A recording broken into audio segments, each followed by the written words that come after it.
લોકમત ન્યૂઝમાં આપનું સ્વાગત છે।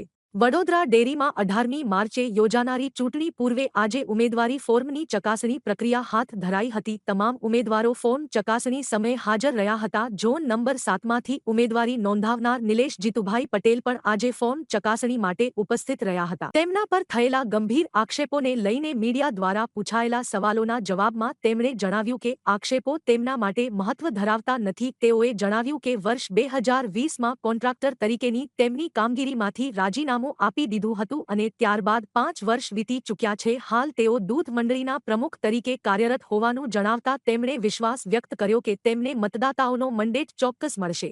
એ કોઈ મારા માટે મહત્વ નહીં ધરાવતું। હું કોન્ટ્રાક્ટર હતો તો હતો અને 2020માં મેં કોન્ટ્રાક્ટર તરીકેની જે મારી કામગીરી હતી મેં રિઝાઇન મૂકી દીધેલું અને ત્યારબાદ 2020થી 2025ના ઇલેક્શનમાં 5 વર્ષ નીકળી ગયા। આજે હું દૂધ મંડળીના પ્રમુખ તરીકે જ મારી વર્તણૂક છે। મારો ભૂતકાળ હતો કે હું કોન્ટ્રાક્ટર દૂધ મંડળીમાં હતો, એટલે હું એ આક્ષેપને કોઈ અલગ એંગલથી નહીં જોતો।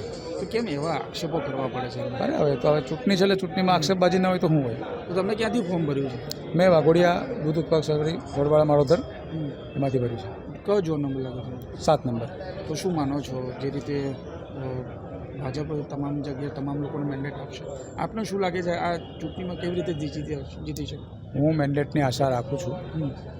લગભગ ભાજપ મારી વાતને ધ્યાનથી સાંભળશે અને મને લગભગ મેન્ડેટ મળશે એવી આશા છે। એટલે ચૂંટણીમાં આવે ત્યારે જ આવા નિવેદનો આપે? હા, એ તો હોય જ આવે, તો દરેક ચૂંટણીમાં ગ્રામ પંચાયતની ચૂંટણીથી લઈને ધારાસભ્યની ચૂંટણી સુધી આવા આક્ષેપો હોય, એ તો સામે સામે બધાય કરે। કઈ મંડળી છે તમે? મારી વડવાળા દૂધ ઉત્પાદક સહકારી મંડળી વાઘોડિયા। મારું નામ નિલેશ જીતુભાઈ પટેલ।